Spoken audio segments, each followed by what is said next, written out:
Okay, hello everyone. Yeah, today's COSIC seminar is by Arasu Arun. He's a second-year PhD student in New York University, and his title, as you can see, is Shortlived Proofs and Signatures. Thank you, Arun. Thank you.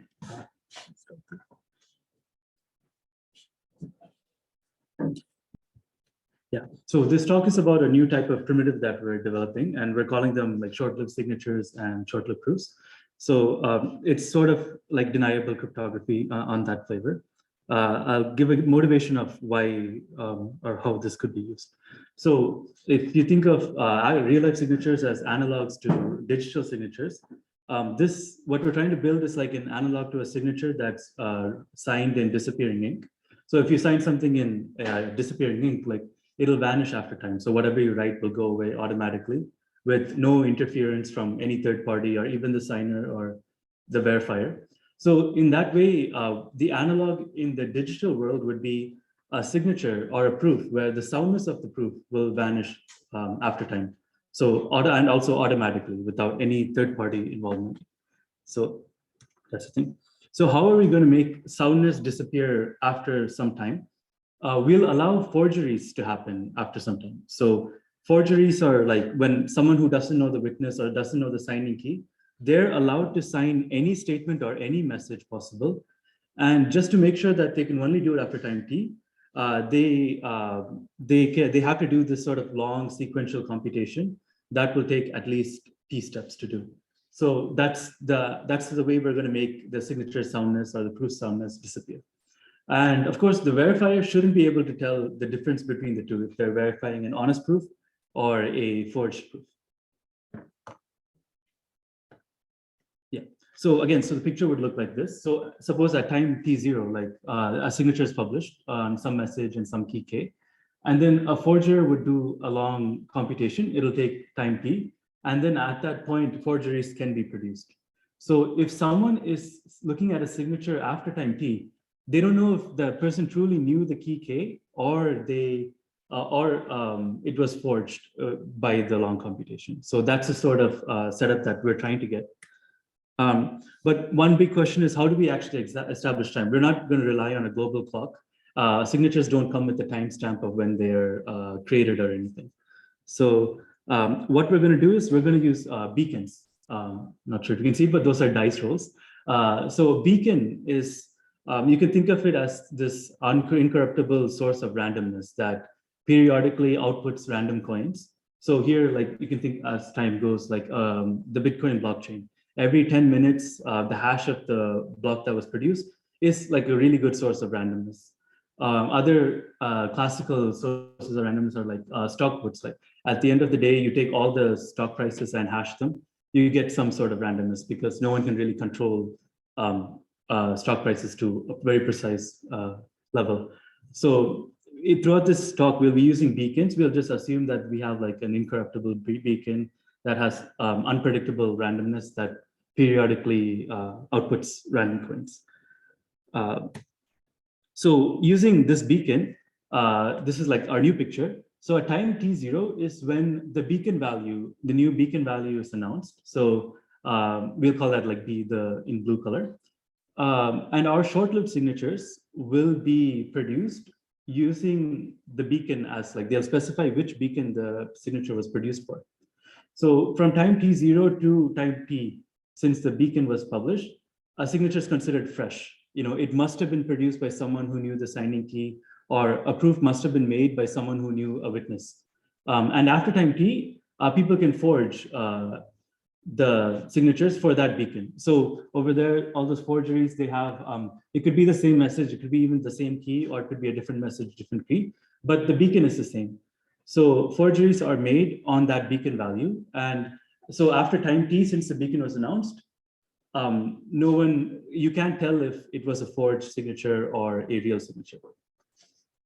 Yeah, so if there are any questions up to this point, I'd be happy to answer, but this is the sort of picture that we're going for, and we'll introduce some constructions later. Yeah, but first, yes. So in different applications, maybe you would use different things.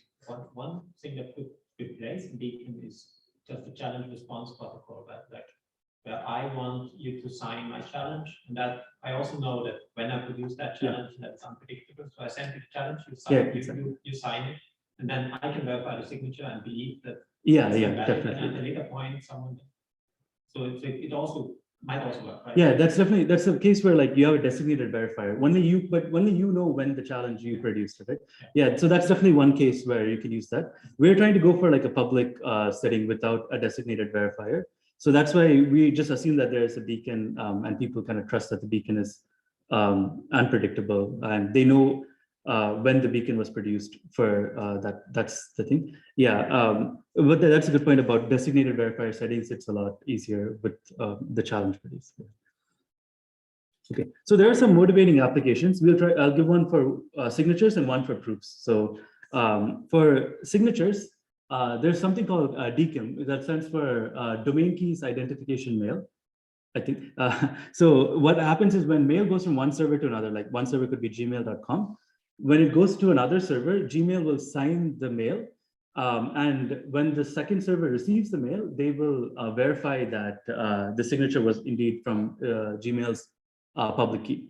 So the signature is required to make sure that the mail wasn't tampered with while in transit from one server to the other. But after that point, the signature is useless. It does not need to exist anymore. It can be thrown away. Unfortunately, that's not how signatures aren't thrown away, and they last forever. So what happens is that when emails are leaked, like such as this WikiLeaks dump, you can actually you can show that the email is a legitimate email by verifying the DKIM signature that came with the email. So this validates email dumps and leaks, and which is not something that's very desirable. So there's a nice blog post by Matthew Green where he argues why Google should just periodically publish their secret keys to their DKIM email, that they use in the email transfers. And if so, the signatures that they used, the signatures that made with that key, they'll be invalid. And this would discourage people from hacking into servers and leaking emails. And also, once an email is leaked, anyone can forge a DKIM signature with the secret key that was published by Google. So all these leaks, anyone could just make any random email and sign it with Google's DKIM key. So this is one thing, but we could use short-lived signatures for this, where this happens automatically. The soundness is naturally lost. Like DKIM signatures can only last for even an hour, and after that hour, they're gone. And so it's what we're constructing is an automatic way to do this deniable DKIM signatures. Another application is in receipt-free voting, where suppose we have an e-voting system where someone gives a ballot to the e-voting machine when they're at the booth, and the ballot gives them a proof that the vote was counted for the candidate that they voted for. So this sort of proof, although it sounds like a good thing, it could be bad, because you can then use this proof to get paid for your vote, because you can produce this proof to someone who is asking you for their vote, and they'll pay you seeing the proof. But suppose instead of giving you a long-lived proof, they give you a short-lived proof. Once you leave the booth, the lifetime of the proof is expired and it has no meaning anymore. So the person isn't convinced that you actually voted for them, so they won't be able to pay for your vote. So in receipt-free votings, we could use short-lived signatures. And sorry, this is a short-lived proof. The previous example was short-lived signatures for the DKIM, and this is proofs. Okay, so for the rest of the talk, I'll give like a brief formalization of how we're defining short-lived signatures and proofs. And a key functionality that we need is verifiable delay functions, which also I'll give a brief overview of. And we'll get into some proof constructions, and probably not signature-specific constructions. I think I have time. Okay, so these are the sort of, on the left-hand first column, are the sort of functions that the API of a short-lived proof or a short-lived signature scheme. Also, throughout the talk, every time we say short-lived proofs, it could be short-lived signatures. It's all interchangeable. So we have a setup algorithm that takes the time t that you want your proof to live for. And then there's a proving algorithm just like before. And again, all these algorithms take the beacon that it's designated for. So there's a proving algorithm and a verifying algorithm. Additionally, there's a forge algorithm, because you should be able to just take a proof statement as input, where X is the statement, and the beacon, and you should be able to forge any statement. Of course, the prover can also take a witness W, and they can do it much faster. Verifier also takes a beacon. And of course, for security reasons, we'll also show that we have a simulator and extractor for all these proofs. Okay. There's a lot of properties here, but they're pretty straightforward. Like completeness is, as before, like intuitively, the prover should run in time less than t. Because prover should be able to produce a proof fast. The forger should, we call the property T forgeability, where you can have a forge algorithm that runs in time t. But also it shouldn't be forever. It should be able to finish in time like 1 plus epsilon t for some constant epsilon. Indistinguishability is like for all valid inputs and witnesses, like the distribution of forge and the distribution of proof should be indistinguishable. You can't tell what is forged and which signature or which proof is forged or not. Zero-knowledge proof is that, zero-knowledge property is that we have a simulator that can produce transcripts that are identical to the proving algorithm. And also anti-soundness, this might be like the most involved property, is that we have a game-based definition, but the like one sentence description is that you should be able to extract a witness from an adversary that produces valid proofs in time less than t. So if a proof was produced in time within less than t, you should be able to extract a witness from that prover. Of course, if it's time more than t, there's no soundness, so they don't have any guarantees of extraction. But if you have an adversary, again, so that we have a game and the game time starts when the beacon is sampled, the adversary has up to time t to produce proofs. And if they can do that with high probability, you should be able to extract a witness for that proof. So that's the soundness property that's new to these primitives. Okay, so a VDF. So a VDF generically is an algorithm where you have an input X, and when you evaluate the VDF on X, it takes a long time. It should take t steps minimum, and it's a sequential computation. That means you can't have parallel processors and make it faster than t steps. And you produce an output Y and a proof Y. And the use of this proof is that someone can verify using your proof really quickly that X produced Y when you apply the function on it. So that's the verifiable delay function. So the delay part is that eval takes t steps, and the verifying part is that the proof pi helps a verifier evaluate very quickly. And when you think of verifiable delay functions throughout the talk, you can just think of the RSA group exponentiation in a group of unknown order. So X is the input, you have to raise X to the power 2 power t, and where t is also some large number like 2 power 30, 2 power 40. And the fastest algorithm that we know to do this is just sequential squaring, which takes t steps, and that could be your verifiable delay function. And there are proofs, I didn't cite them here, but like Veselovsky's proofs and Peterzak proofs that generate efficient proofs to verify that you did compute Y is equal to X power 2 power t. So for our proof transformations, we're going to show how you can make any generic NIZC, a non-interactive zero-knowledge proof. We can take any NIZC proof and make it short-lived. And then we'll also show how to take any Sigma proof, a Sigma protocol, and make that short-lived. So that's our two ways of getting short-lived proofs. So the generic construction is this. So I say generic, but you can think of like any non-interactive system like SNARKs. That would be easy if you're familiar with that, or MPC in the head, where you take a circuit and generate like a non-interactive proof with that. But yeah, so what happens is that you have the original statement. And of course, the original statement took an input X and a witness W. And now we're just going to OR that statement with the VDF verifier. And the VDF verifier will take the beacon and the VDF output and proof for that beacon. So now the honest prover can, of course, satisfy the original statement as before. They know the witness to X. So an honest prover can satisfy that arm of the OR branch, that branch of the OR. And but a forger cannot satisfy that because they don't know the witness. So what the forger can do is they can run the VDF computation on B, the beacon.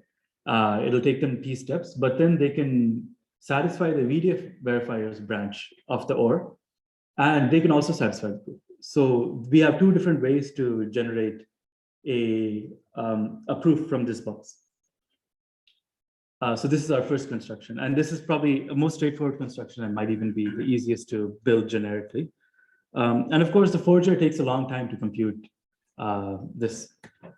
So importantly, we need the indistinguishability property that you can't tell if someone took, you can't tell which branch of the OR that they took, right? So that property really comes from the underlying physics property. If you're using the snark, the witnesses are all hidden. So you don't know which witness the person who created the proof used. Like, did they use W to satisfy this branch, or did they use Y and pi to satisfy the other branch?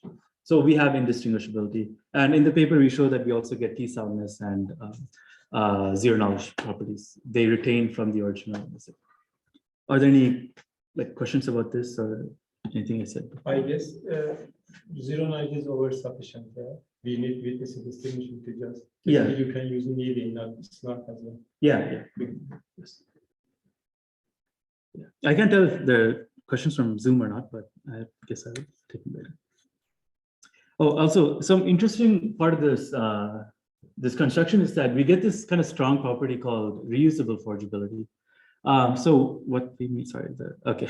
So what happens here is that there was a slow computation to evaluate the VDF B on input B to get Y and pi, but only one person has to do this. So once one person gets Y and pi, they can publish Y and pi, and then anybody can immediately use that to forge the snark. You don't, so if someone else or someone like with powerful servers, they computed the VDF and they published it, even all of us can just take that same Y and pi and then forge proofs on it, because there's nothing about having to do this beta by yourself. You just have to take Y and pi. There's some automatic hashing involved in the VDF verifier, but it'll all be handled, and we can borrow someone else's forging computation. So that's why we call it reusable forgeability. Only one person has to do all this effort, and we can reuse their effort. And why this is interesting is because this enhances deniability in practice. Instead of saying that, oh, just to forge my signature, someone spent like a day of computational effort, which is not like, it's just kind of a tall ask. You can say that, well, someone solved the beacon output, which is public, and anyone could have easily taken their computation and then forged a proof for me. So you can easily flood fake signatures and fake statements with reusable forgeability. So that's a big advantage of this construction. Okay, so we'll go to sigma-based constructions, which are basically, so some notations, like we can take a sigma protocol and then make it short-lived. And how we do that is, well, first notation is that a sigma protocol, we'll call the 3 steps the first step, the challenge, and the response or respond function. Of course, the first step takes your input, and we're working on a relation of pairs like X, W as before. And the challenge can be given, and in a non-interactive setting, the challenge is just like the hash of the input and the first step. And then you respond, the prover can respond accordingly. Of course, there's a verify function that can accept or reject.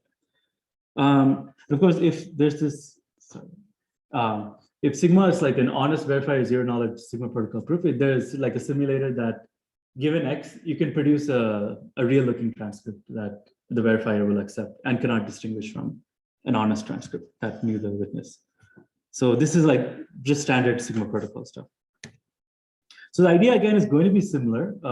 We want to take the original sigma proof and we want to take a VDF verification and sort of OR it. But the naive approach of just revealing Y comma pi, that won't work over here. So we'll have to kind of go a bit of a roundabout way. So this is the template of the proof that we'll have, and then we'll see how an honest prover will work on this and how a forger will do this. So again, as before, you have a relation R and you give the first step as normal. Now your challenge, your non-interactive challenge, you actually have to involve the beacon in the way that you get the challenge. So that's the hash. Before you had X and A, you also had B. And now is where you get to choose, just like if you've seen sigma or compositions, it's the same idea. You take the challenge and you have the freedom to split it into like C1 and C2, 2 different branches. And it's sort of like pick your poison. You can choose C1 to be favorable to you, and then you'll maybe be able to simulate sigma R accordingly. So you have to respond to sigma R with one challenge. And the other challenge you'll have to use to evaluate the VDF on this input, C2 XOR B.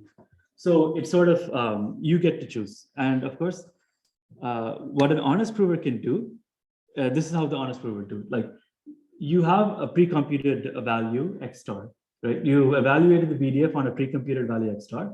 And now you can fix C2 to be such that it is the beacon value XORed with X star, the precomputed value is C2. So then C2 XORed with the beacon will be your precomputed value X star.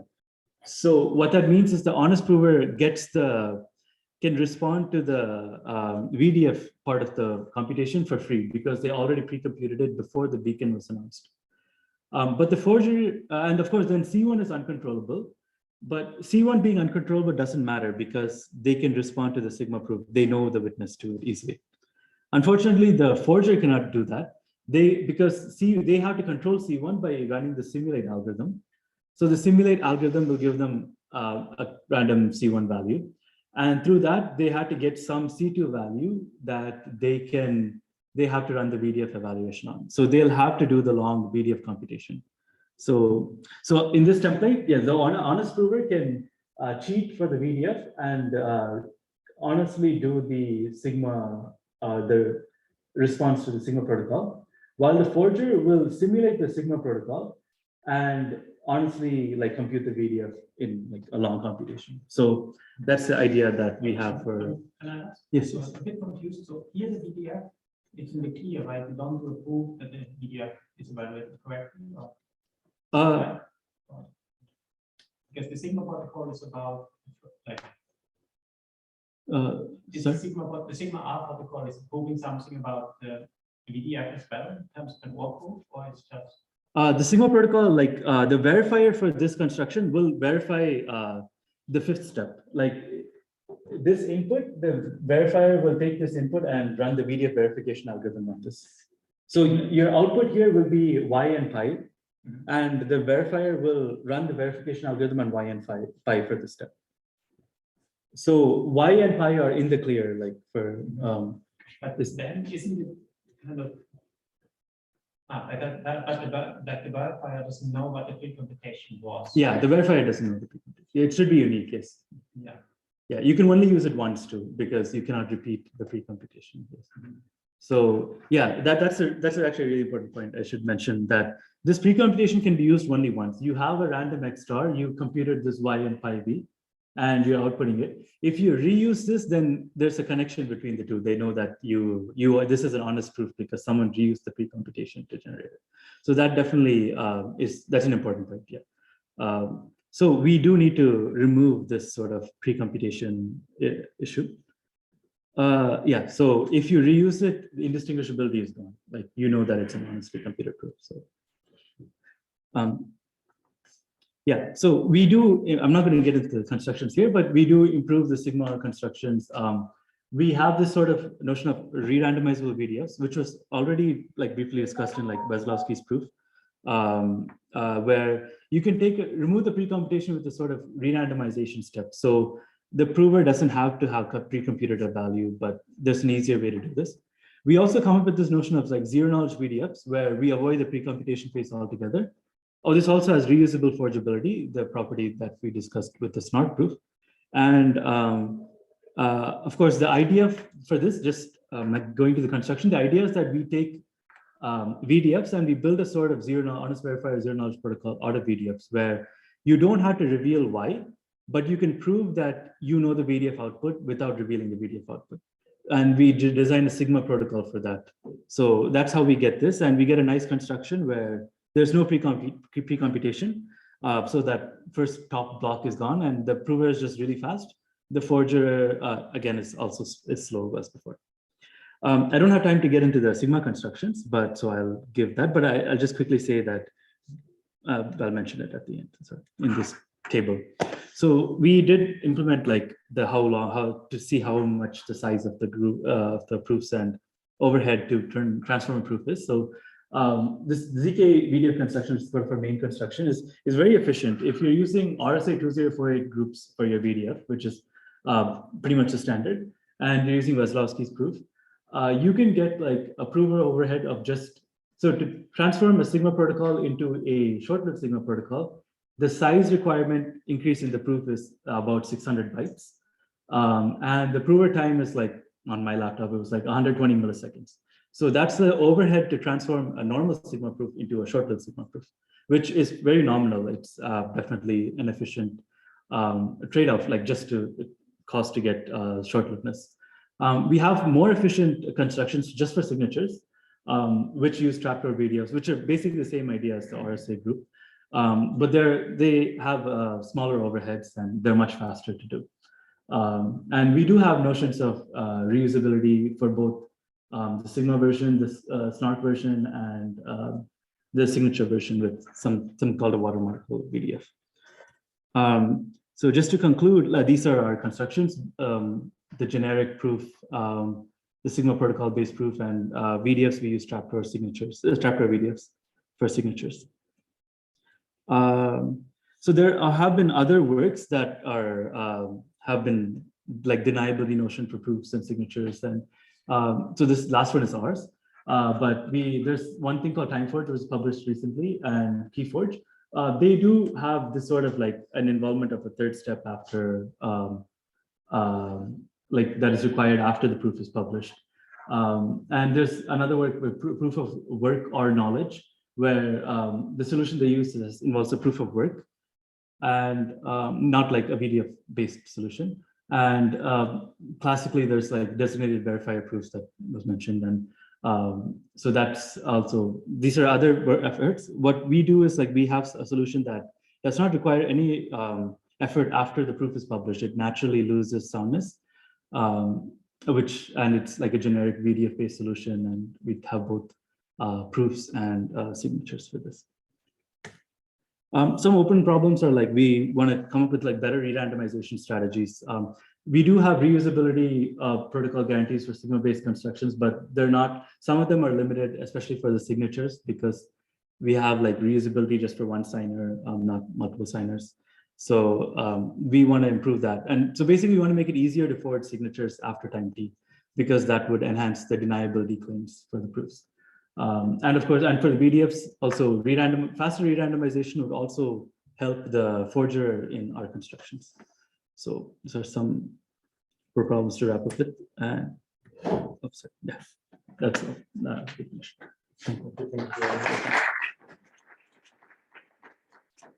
I can take questions from. Yeah, I mean, you can check there, but if there are any questions, yeah, I have a question for, canceling the pre-computation for construction. You mentioned that you are using something like zkVDFs. Yes, yes. But which security requirements are needed for this primitive? Is there something like, speeding up the process is use some zero knowledge proof systems, or there are some more security requirements? You need to hide something about it or not? No, the construction is sort of based on like proof of exponentiation, where instead of giving y, like if you want to reveal that you know the VDF output, you normally reveal y. Instead, you would bind y by multiplying it with like h power r, like sort of like a Pedersen commitment. You take some other parameter h power r, and you would blind it, and then you can run a proof on that you know the combination of g power t and h power r, x power t and h power r. So that's how we're doing it. The security, it reduces to like the adaptive root assumption and all that, but that's, I get the exact details there, but yeah, but I don't think we need any major assumption new for that on top of like proof of exponentiation. Yeah, exactly. And if I understand correctly, you are using some techniques like the Solowski did for the verifiability function, that they are working on unknown group orders. Yes, yeah. Is there any restriction for, composing such a construction with existing ZK snarks? Because they are working on unknown group orders, but ZK snarks are working something like bilinear pairings that the order is known. No, you don't need to worry about that, because once you build a generic arithmetic circuit for your group, there's a trusted setup that the group is of unknown order, but what's really involved in constructing the snark is like a hash to prime function and all that. You don't need to worry about the field of the snark. It has nothing to do with the RSA group of that. So they're different. Did you think about something like class groups? Yeah, that's also a possibility. For our implementation, like the one that we have here, we used GROT68, and we used RSA groups because it was a lot easier. There was already an existing implementation that we could test the size of. The circuit is huge, it's like 5 million gates for the VDF part, but yeah, class groups, if there was, it could easily be done as well, and it would remove the trust assumption for the unknown order ones for the group. Yeah. Actually, continuing on Matthew's question, so you have here big overhead on prover and zero overhead on proof. I guess the reason is that you do this verifiable computation inside the circuit. Yeah, and Did you think about doing outside? Because if you do outside, that 60 would be quite small. But yeah. then you will have slightly improved. Yeah, we actually have not even considered. Yeah, we didn't consider that yet. That could be something. If I got correctly, the reason that you need verifiable delay function is that you don't want to have a trusted third party, because you could define an OR relation. Then you have two witnesses.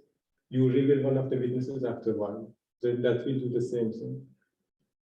What does the third party do? Let's say you have defined the same OR language that you have. Yeah. Then you have two witnesses. One is for CRS, one is for the original, let's say, honest prover. Okay. So let's say one trusted third party after 2 hours reveals the second witness. Oh yeah, but we'll need a third party Yes, involved in that. and I But guess we the don't. reason that you verifiable delay function, you want anyone can basically obtain this witness after one. Yeah, exactly. Yeah, we don't want to trust a third party, or we actually don't want any involvement after the signature. Just naturally, it should go away because once the beacon was revealed, there's no.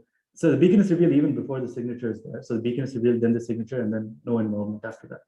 So, Yeah, the point is that on beacon, so you have to do, let's say, 2 hours computation to find this trapdoor.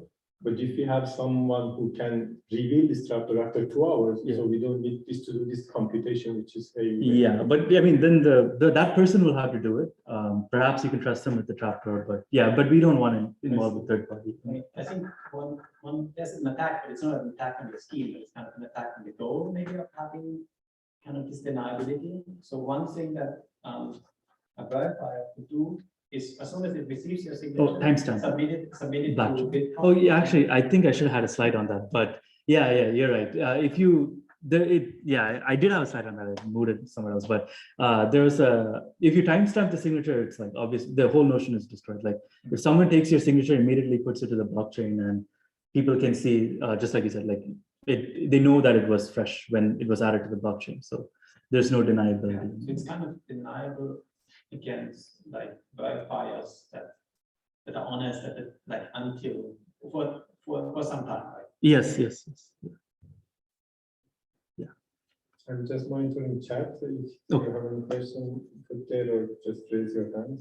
Yeah, but that's important. Thanks for mentioning. Like there's if you timestamp it, this whole like notion is destroyed. Like there's no notion of shortliveness.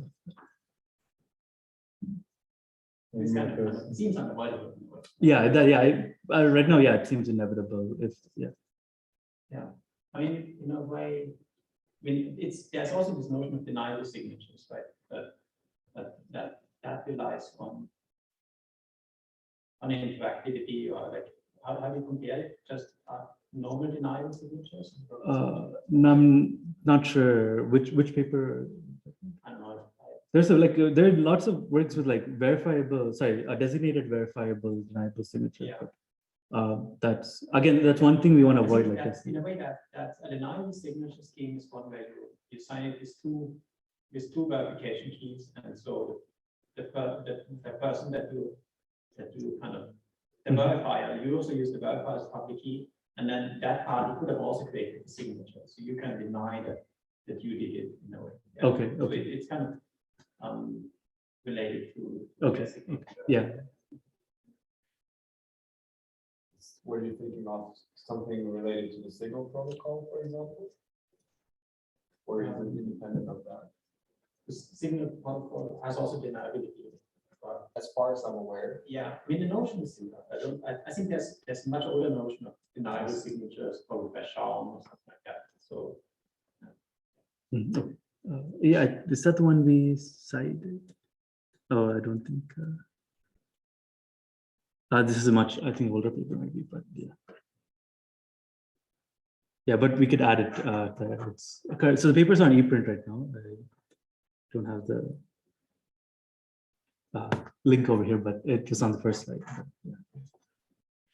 And your assumptions are based on discrete log, I guess, all your constructions rely on discrete log basis. Well, a lot of the zkVDF constructions, they rely more like adaptive root. That's Weslowski's VDF uses that, and we also need that. But discrete log.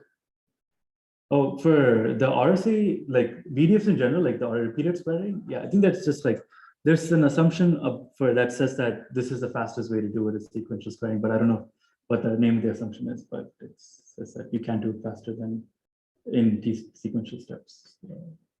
Forgot that. I guess Robbie, now these days we have also verifiable function based optimization, yeah? But not post-quantum secure. Oh, yeah. But Yeah, it's I think we carried have- verification. And alternative based optimization. Possible. Because it's signature just via channel and the signature over Schnorr. We have Schnorr-like alternative. Yeah, we can look into that. Yeah, any more questions? I mean, I guess we are again not seeing anything in the chat. Okay. So anyway, you know. If not, we can thank again. No, speakers. that's it.